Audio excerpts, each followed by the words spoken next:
Good morning, everyone. My name is Marianne Rojas, and this is Lorenzo Bernardes. and we are back here in our hometown, in our home place, Boogie Down Bronx. South Bronx.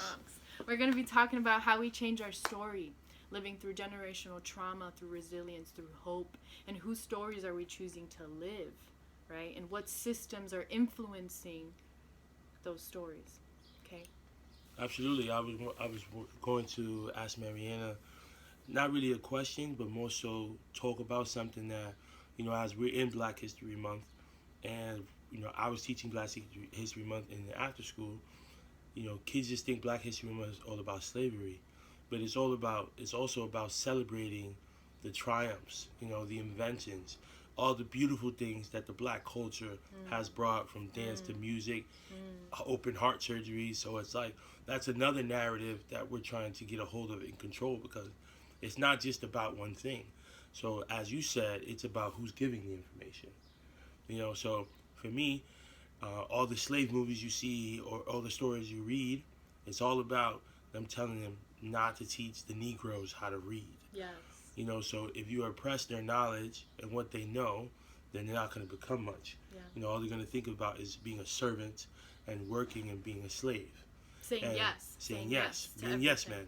Yeah. So it's almost like the same thing that still goes on today in the Department of Education and in many facets of education, where it's like we're not being given all the information. So how do you feel about that? Like, do you see like how it's still happening? Yeah.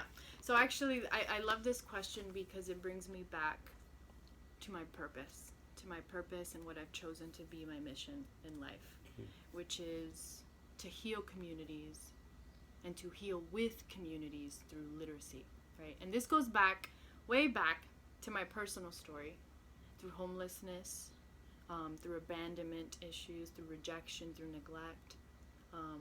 Books saved my life. It was the most consistent in my years, 17 years of 17 schools. Wow. Right? It was books. So I became a teacher, worked at a few different schools. At my last school, I had to work with another teacher to bring in books, right? We probably brought in over 100 books, giving out to students who we were told don't read, don't like to read, or are reading at like second, third grade level. And we were giving out books that became culturally relevant to these students. They were being forced to read, old classics like To Kill a Mockingbird. Nothing wrong with To Kill a Mockingbird, but is it culturally relevant? Is it talking about our is it talking about our times and what we're doing to change what we're going through, right? Now we were giving out The Hate U Give. We were giving out The Poet X with The Fire on High, right? We were giving out Malcolm X. We had students eating this information up, and I worked at a predominantly students of color school. I mean, our school was 79% students of color. Yeah. Right? And these kids were begging for books. So I created this foundation. It's called the Gift Foundation. And our goal is to heal communities through literacy. We believe that literacy communities are healthy communities. And That's we want to, powerful. it is powerful, That's because powerful. I continue to give out books. The co-founder, Miss Anna Katz, she continues to give out books. Our mission is to give out books because it did save our lives. Yes. So and we're watching the lack of libraries, the displacement of libraries, the decentering of libraries, and the elimination of libraries in educational settings. As a teacher and as a woman of color, I begin to ask, what is this? What are we doing? What are we actually dividing? Are we dividing people and knowledge? Or are we segregating knowledge? Yeah. Are we picking and choosing who gets to learn what? It definitely is a segregation of knowledge, and you're giving books and helping feed the mind and helping educate young kids through literacy. But it's like in the Bronx where we stand now, in the hood, is so different, because when a child gets their first taste of money, so that local drug dealer, he's like, hey, you want to make some money, and now you get that first taste, and you're running back to buy more or give me more so I can sell it and make more money. Yeah. Where you change that narrative, because that's the narrative that controls the Bronx. Yes. It's a drug-infested, gang, violence, town, city, borough. Yeah. But then it's just like, you change the narrative when you give a child a book. Yeah. Right? And that's influence, positive influence. And then you gave them a book, and they want another book, and they want another book. And then that's something that's just continuously helping their mind grow, feed their brains. And it's beyond the giving of the book, right? And it's beyond the giving of the book. Like, we're It's giving you access to knowledge, right? So you can begin to cultivate the tools within you that make you who you are, empowered and strong. And it definitely is the power of influence, because you use your platform for something good. Like, that drug dealer may not call it a platform, but he has a platform. He's a person. He's like the face, of a neighborhood, and he has so much control that most of them do know. Yeah. Because that's how they it's either through fear or love that they run their blocks.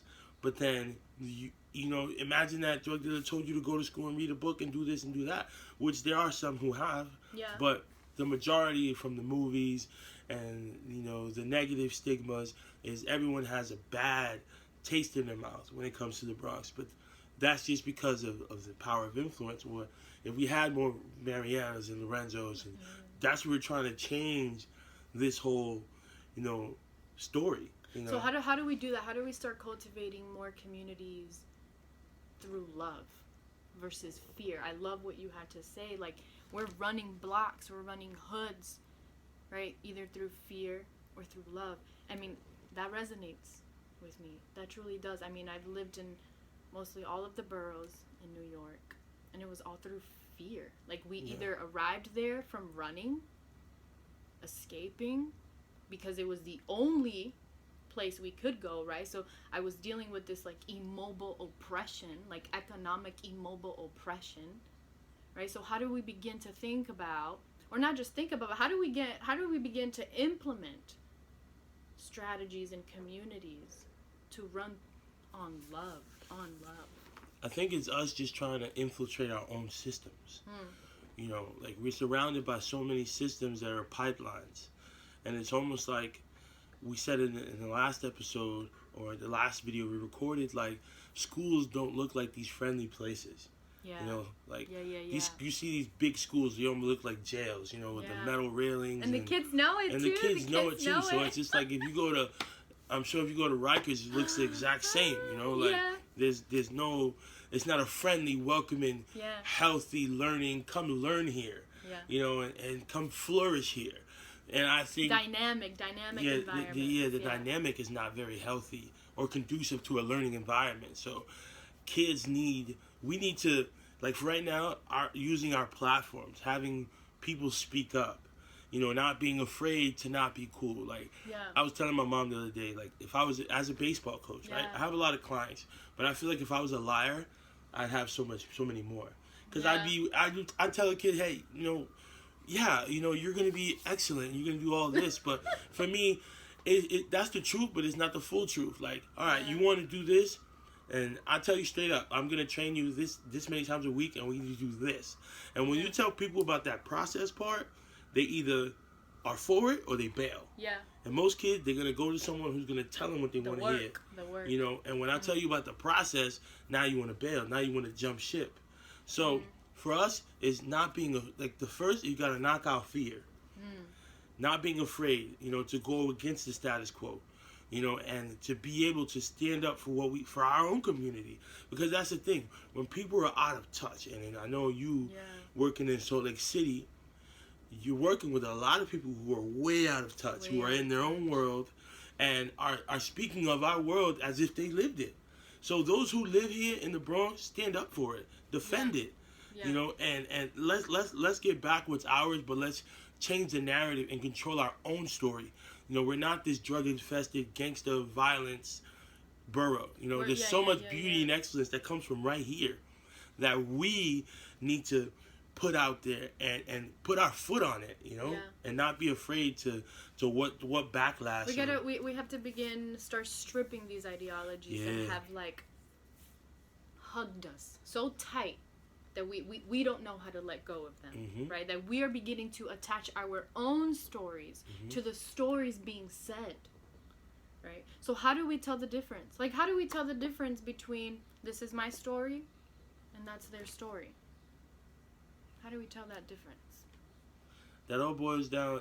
Everything is influence to me. Like when it comes to this, like you believed in something so much that you took money out of your own pocket to give a child a book, and I feel like that's something like what you gave is worth 1,000,000 times more than that little whatever the book cost. You know what I'm saying? Because you gave that kid something that's invaluable, something that it's gonna serve them such a greater good so much far down the road, and just even with their own self-esteem, you know, that wow, someone believed in me, someone gave Yeah. me something that fed my mind and enriched Because me. it impacted me. Like, I was able to visit other worlds, Lorenzo.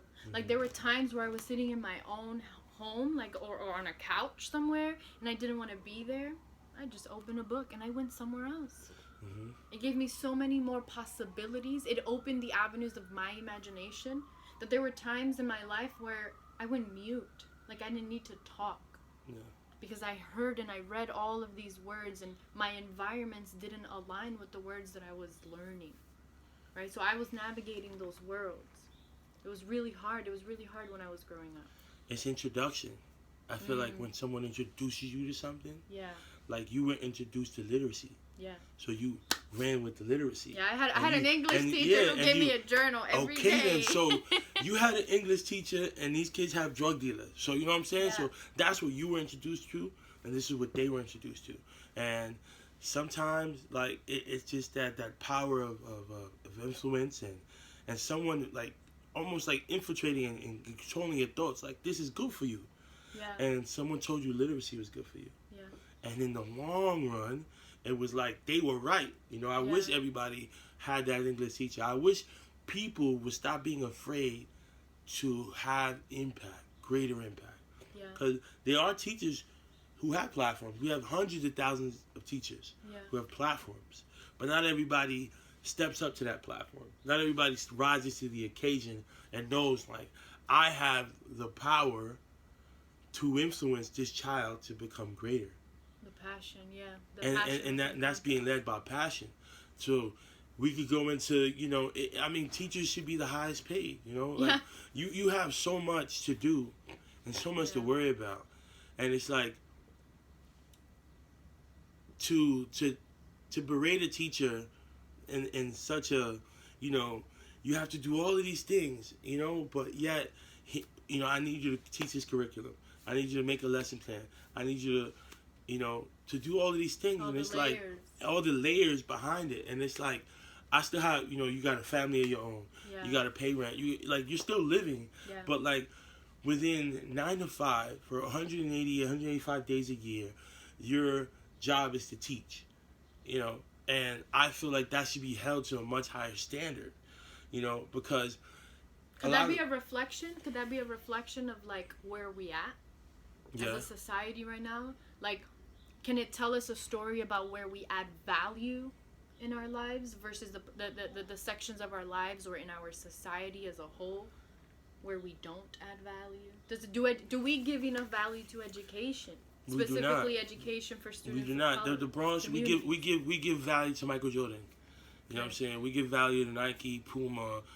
You know, you talk to these kids and they could tell you 10 name brands before you tell you 10 books that they read.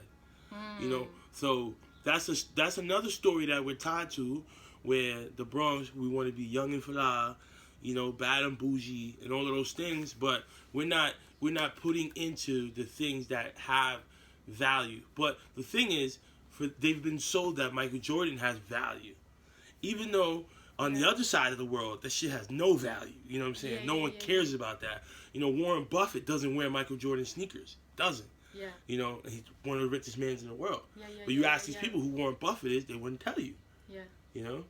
And they'll think his last name is Buffet. Yeah, you know what I'm saying? yeah. Because it has the same name. You know, so like, Warren Buffet, you know, it sounds like, you know, some name brand or something, but it's what's being made cool. And it's what's being perceived as value. And we give it, like, money money is worth what we say it's worth. So education is going to be what we say it's worth. And we're just not giving it much value. Kids, parents keep up with the latest of everything, materially in the physical aspect, but the kid has nothing in here. Could that also be context, though? Let's think about this, because I came from a family where shopping wasn't a regular thing. Mm-hmm. Like going to the grocery store, we had a list, right? And if we were buying one green pepper, that one green pepper lasted us 2 weeks, yo. Yeah. 2 weeks, So, could it be context? Could each context in our life, like the places in our lives, the places that we find belonging or are searching to belong to, can each of those places have a lack of something that can influence or drive us for specific wants, specific desires? Because that's where we're adding value, because there is no value in our life of that, right? So, like, money. I didn't have 2 parent incomes growing up. I mean, we didn't even have one income. Yeah. We were working off crumbs. Like, we were working off crumbs, right? So I made it my goal in life to make sure that I learned about the energy of money. Yeah. Because I needed to understand, why wasn't there an energy of abundance in my home? And I'm not saying that abundance is equal to money. However, money is a material source of our physical world. Yeah. It is something that our society has structured, has formulated, right? We live by systems of money. Mm-hmm. But there was a lack of in my life. Yeah. But then when we got money, I also saw that money mismanaged. Yeah. So there was a lack of literacy there, some financial literacy. Yeah, knowing and understanding how money works. And I feel like that just goes back to the fear. Yeah. Because that's fears and limitations, you know, like we weren't the people who had it all growing up. Yeah. And historically we've always been on the other side. We've always been the laborers. The histories of conflict. So we've always been on that side of the fence, where we're the ones putting in the work, putting in the labor, actually inventing most of the stuff, and then other people taking credit for it. So for those people of color who were able to rise above these systemic oppressions, those were people that weren't afraid, So everybody you read of, whether Rosa Parks, Malcolm X, Martin Luther King, even us, Carver, even us, we were not afraid to be looked at differently. Yeah. Not afraid to say something that may raise eyebrows. And or make your body feel uncomfortable. Or make you feel uncomfortable. But that's the thing. I think a lot of us from our communities find comfort. Yeah. And where they say we belong, because it's not this is not where we belong. Yes. This is where they say we belong. Yeah. It's a complacency. So it's a complacency that I need to be, fashionably acceptable. I need to talk a certain way where people are going to understand me, and I need to be and act and live a certain way. But it's just like, that's what someone told you. You never stopped and think and thought, like, what is it that I feel I need to be? And then having that English teacher, for me in 2nd grade, it was a teacher named Miss Cobb. Yeah. And Mrs., because she would correct me on that. And she taught me something as simple as yeah versus yes. Yes. Simple. And it goes to me to this day. I'm like, she'd call my name, yeah, and she'd be like, excuse me, and I said, yes. And she came from a corporate world, right? Yes. Where she worked 20 years in corporate and then became a teacher. So she was very, strict to the bone, but very personable, very lovely woman. But the way she ran her classroom was like business. Yeah. And you come here to learn. Yeah. We shake hands, eye contact. Yes. Tucking your shirt, pushing your chair, everything neat. Like, she gave us structure. That's what we needed. That's what I needed in my life, was structure. And that's what the Bronx needs, is structure. But she's a black woman. So that was coming from someone who looks like my mother. Yes. Giving me that structure. And I think we need to, it's like the Bronx is, influenced you. The Bronx is almost like the boy who cried wolf. Like, we need to hold ourselves accountable for us. Yeah. Because there's a lot Create of... our own systems. Our own Navigate system. our own systems. Because let me tell you, systems that are being created out there right now, right, within our context and cultural context of, like, white supremacy and all this, there are systems built out there not for us. Yeah. And let me tell you, I've been navigating these systems with every job that I go to where my bosses are white males, right, who personally thank me for helping them recognize that they are white. Literally, these are their words. These systems are not made for me. Like, I can't skip any step in their policy and procedure. Mm-mm. But their coworker can, their wife can, right? Yeah. Or the other academic directors can. It says policy and procedure, like you communicate in this way, but many people at that job space could skip a lot of those steps. But when you're a person of color with a continuous, in a pattern and history of conflict and tension and navigation of systems of oppression, can you really miss a beat? Is there time to miss a beat? You begin to learn the different faces that the system takes. You begin to learn the different masks that you can wear to get through a system. And you also learn where that mask ain't getting you any further. That cap. You capped it. Like, this is where you capped out. Like, what do you do now?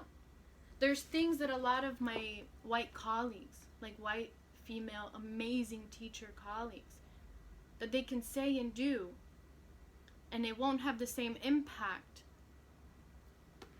if I said or did it. Right, so there are pieces and there are sections of navigating the systems that really make me think, I need a new one. Or can I live without one? Can I live within a chaotic system? Yeah. Because are we doing that now? We are. I mean, the systems that I live in Salt Lake City, Utah are not the same systems that I live in Manhattan or in the Bronx, New York. The clients that I have in Salt Lake City are not the same clients that I have in New York City. I'm constantly having to navigate worlds, right? So there's this beautiful word. It's called Neblantla. And it has origins in Mexico. With the indigenous, and there's a beautiful scholar, Chicana scholar, who talks about this, Gloria Ansaldúa. So if anybody has time, please read that. It's about switching tongues, navigating your tongues, and how can we begin to create new languages that embody the whole person, right? This woman, this scholar, speaks Spanish and English, and she talks about her life on the border. She talks about navigating multiple worlds while she's on the border, and one of those worlds is language. Right? So every time I give a book, I'm telling a student in metaphor, I want you to go navigate this world. Yeah. Learn how to navigate this world. Learn that these worlds also exist, not just the ones we're in. And we can break from that. That's like, exposure. Right? That's big. That's exposure. Cuz like that's giving kids, something to see outside of their norm. Yes. Because we're that, and that's where we find comfort. You find this is my home, so I find comfort here because this is normal for me. Yes. But in this block, but then it's just like if you go that way, there's Manhattan. If you keep going, there's Brooklyn, Queens, and there's a whole world outside of this here that you have to learn to navigate through. Yeah. But how for people, from the hood, how do you learn to navigate through places where they say you don't belong? Yeah. Where they say don't go there, or that's not for you. Yeah. And for us, we broke through those doors. Like, I'm here, 10 toes down. Like, this is where I belong. Took a lot of risk, but we did it. And I took those risks, and I put myself, I got the opportunity to go to boarding school, and then that's when life, it hasn't been the same ever since. Yeah. Because I was exposed to so much. I was around to other frameworks. I had a white roommate, white teammates, predominantly white school. I went from Mojalos, probably like 90% black and Spanish, to a school that was probably like 95% white. So it was, out of 420 students, it was about probably 30, 40 students of color. Wow. And that's just like you, you, me, And Yeah, yeah. if you got a little melanin, you in this. Yeah, You're in my count. You know what I'm saying? So even if you're from India, you got melanin. So, you're student of color here. So it's like you try to learn where I fit. And I noticed first time I come home, it's like, why you talk like that? I'm like, what do you mean? What do you? I'm like, yo, What you are talk reading? white. What are you reading now? Talk What you white. reading now? I'm like, That's what and they that's why I ask. did an episode of Conversation with Zoe, talk/acting white. It's like, what does that mean? Because I'm not saying the N word every other word. I'm not cursing, or I'm not, because I'm in this place where I can't talk like that. Yeah. People look at you like you never read a book in your life. Like, yo, what's wrong with this ignorant fuck? Even though Yeah. it is our cultural context, right? Because let's break it down. There's a framework. Yeah. That knowledge. Yeah. Needs to be in the form of superiority. Yeah. It needs to be controlled and handled and passed down through frameworks of superior, right? Binary frameworks, right? So you got to think about, where does this knowledge come from? Because if you use the N-word in front of me, immediately I'm thinking to myself, code switch, like cultural factor right now, his cultural context. Yeah. This is Lorenzo's story. This is Lorenzo's story. Like, immediately I'm like, this is Lorenzo's story. Yeah. And now I know that I can align with you, match your frequency and conversation. Yeah. Right? So these are cultural factors that even in our education system, schools are dismissing. Yeah. The schools I've worked for are truly dismissing this history out of fear. Right?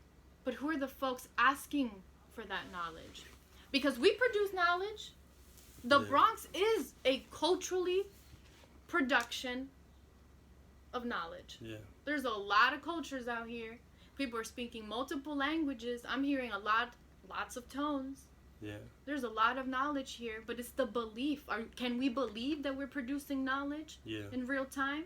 Or see it as knowledge. Or see it as knowledge, right? Because we've also been taught that knowledge is received and gathered in certain places. Yeah. With certain people who have certain credentials. But my grandmother is not a teacher. And she's taught me a lot more than a lot of my teachers. Life is the best teacher, and I think is when I go back to fear, it's not being afraid to pass it on. It's, a lot of people know a lot, and have read a lot, and can give you so much, but sometimes it's like withholding from each other. And when you talk about the white man, they don't hold from each other. They put each other on everything. Yeah. They're gonna climb every ladder and be at the top of every business and own everything, because they're like, we're gonna keep this us. But for the black community, we're not keeping it black. For the Latinos, we're not keeping it Latino. Jay-Z said it best. Like, why are there black artists still signing deals with white producers? True. He said this a long time ago. That's very true. But he said this. It's like, why are you signing on to a framework that's only put you down? Yeah. It's almost like they were saying, about the young kids, like I don't know, you probably don't listen to the music of today's generation, do you? Oh, I do. Pop Smoke and... Yes. Cool. So I have to stay culturally you gotta stay culturally relevant for my students. But it's like, like all of these young, rappers or like Juice WRLD and all, like, they're dying from overdoses, drug overdoses, and all that stuff. Old frameworks of learning. Yeah. So it's like the higher ups know what the music, like, they have, very high paid people who break down the lyrics, so everyone knows what this means and what's being said and the message that's being put out there. But it's an intentional industry. But as Marshawn Lynch and J. Cole said, it's called capitalism. Yes. And there's money being made. You killing yourself, but I'm making money off of it. So if you're not gonna rap about it, Lil Momo over there is gonna rap about it. If Lil Momo not gonna rap about it, Lil Dodo gonna rap about it. And what they're rapping about is considered and perceived as specific knowledge that comes from specific places. Yeah. But that's capitalism. That's capitalism at its finest. Yeah. We say this is knowledge that comes from here, so let's monetize on that, right? So think about it. When you have artists coming from your region or your neighborhood speaking about your past troubles or their struggles, like, they're creating a story. Like, they're writing a story, yo. Every everyone in our community contributes to that collective consciousness. And we hear it, and we have to live it, and we have to go and walk through it. Yeah. Through every system. Right? That question or that look or that eyebrow raise when I get like, yeah, I'm from the Bronx, New York. But they see me like reading a book. I'm irony. Yeah. I am the walking embodiment of their irony. You're not what they expected. You know, they saw you and already knew what they expected. That's what we were talking earlier about, like trying to have like a clean slate. But for most people, like you see me like 6'4", African American kid, you know, tattoos, and automatically I'm supposed to be, you know, I don't know, someone, whoever you think I am, you know. Yeah. I could be dangerous. Yeah. You know, I could be a criminal. I could be I could rep a silly color from a gang. You know, I could be any of those things, but or I could be an athlete or a rapper. You know, because I get stared at a lot because of my height and my frame, and you know, he could be an athlete or a rapper, but he can't be like, oh, like this guy is the graduated from Harvard or he's an Ivy League guy. Or I could have been I got a big chest. I could have been on a road team. Yes. You know, at one of these Ivy League schools. You never know. But it's because, you know, for you, you know, you can Google an image and be like, oh, like that's what this guy is. Oh, he's from the Bronx and he's automatically this. And I can't be anything else because now you don't want me to be that. And you don't see me. You can't see me as, you've been raised to see me as inferior. Yes. All these inferior things. Even though athletes and rappers to white people are superior, like they're like famous and like they're like up here because you're a celebrity. But then it's just like, you know, you can't see me as a successful man, you know, in the Bronx. You know? So I want to just read a few things and bring it back to what we were saying. Yeah. I'm going to read from the book, Your Mind is What Your Brain Does for a Living. Information. It's amazing. Literacy. Learn how to make it work for you. Please get it. Okay? And I'm just going to read a few things, right? So the first step toward enlightenment is recognizing that the voice in your head isn't you, right? And then here I go. I realized that I felt trapped. Not only in that situation, but also in whatever problems I was having in my most precious relationships. Because I believe that asking for my true inner world needs to be met would result in other people getting so angry they would abandon me, right? Up to that time, the voice in my head offered me no hope that it would ever stop being critical of me. It also offered me no hope that I would lessen the anxiety that was always with me in my personal relationships, especially in regard to potential confrontations and rejection. It never hinted to me that I wasn't a victim of life, but rather a victim of my own dysfunctional programming, that I was doing the same things over and over and expecting different results, right? Those three passages resonate with me at a very, very deep level. Right? I found myself in similar jobs, in similar positions, like almost at a leadership position, but not quite there because I capped my navigation of the system. I've used up all of my energy, right? And now I have met not just the people who are writing my story, but now I'm getting closer to the people who are telling it and making it fact, like what they believe of me, right? But I live this. I always told myself, I'm always going to have a boss. And they're probably just going to be white. They're always just going to probably be a white boss, and they won't really understand my cultural story and, like, where I come from and, like, why I do things. Like, where I'm driven from, right? So I was doing the same thing over and over. And at home, it was the constant story being fed. Like, did you get a job? This expectation that I needed to work for someone, to be a servant, to serve others. So what do we do to break those cycles, right, that are affected and driven by frameworks of feeling inferior, of neglecting your inner world? Yeah, I mean, giving new information and people accepting new information, you know, like, don't, like, it's a blessing to have a 9 to 5. It's a blessing to own a business. It's a blessing to invest. It's a blessing to have money make money for you. You know, your money is the best employee ever because There's always going to be working. It doesn't need to Yeah. clock out and clock in. Yeah. It's just going to continue to work for you. You tell somebody that, you'd be like, wow, like, my money works for me. My money is my employee. And that's the pipelines, you know. Suffield Academy, those kids that go to that school are going to be CEOs and employers. Kids that go to the schools over here, they're going to be employees. And they're preparing you to work for somebody. These schools are teaching you how to delegate Yeah. and run a business and how to get people in line. And you, on this side, stay in line. Yeah. So you can, you know, work Yeah, your 25 years and retire and enjoy Get your life 401k. and enjoy life when you can Yeah. barely walk. Yeah. That's the mind frame.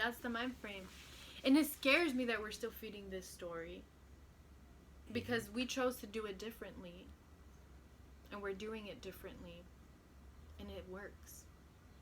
We ain't Like never scared. Like I'm happy. Like I'm an actual happy person. Facts. Like I'm full of joy. And when I give a book to someone, I'm beyond thankful. Like gratitude becomes my context, if that makes sense. You know what I mean? Absolutely. Because it wasn't done for me. Yeah. It wasn't done for me, and I remember what it did for me. It's not being afraid to be courageous. I think a lot of our whole world is built around fear. You know, like when you were a slave, you were when they were not you, but when we were slaves. Yeah. You know, our ancestors. You know, they didn't want to run away because they were scared. It was fear. It was that fear of if I get caught, I'll get beat or I get killed. Yeah. So there was comfort in like, you know what, stay right there. Even though it's an extreme, I can't say whether I would have ran or I would have stayed either because I wasn't there. You know, but those who took the risk for the greater of all. You know, and I feel like now that we live in lesser times, we're still being oppressed. It's not being afraid to take the risk for the greater of all. Yeah. You know, Yeah. like it's still who's willing. And we can teach that in schools. Yeah. Like we can teach the power of imagination. Yeah, we gotta Right? run That our we own don't schools. that we don't need permission to imagine. You know how beautiful that is?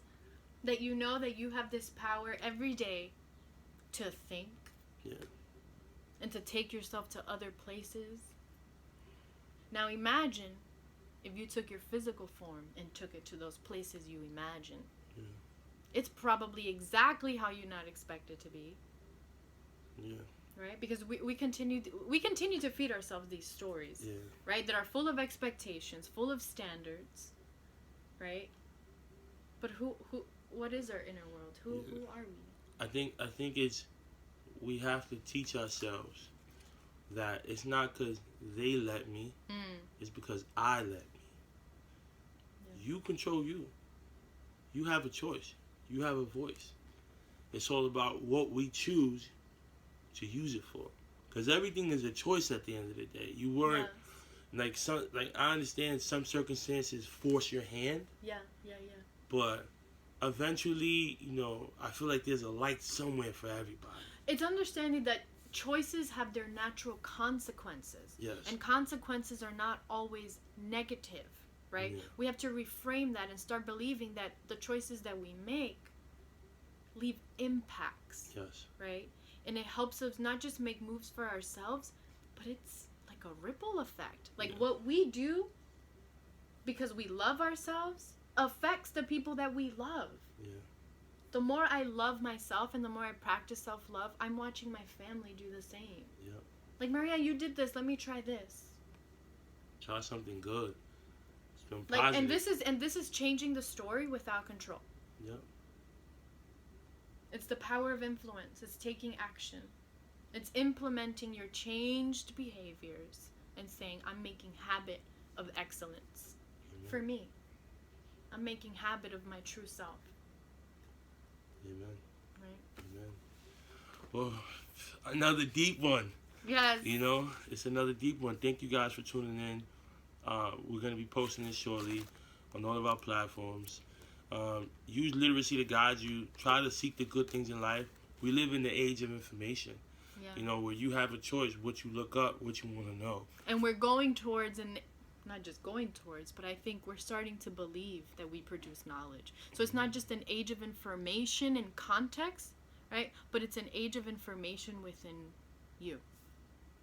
Okay? Thank Self-love you. is the best love. Yes, so much love, and Peace thank and you, love. thank you, thank you. So much gratitude for everyone who supports this and watches this, and it's benefiting you in some way. Peace and love. Thank you.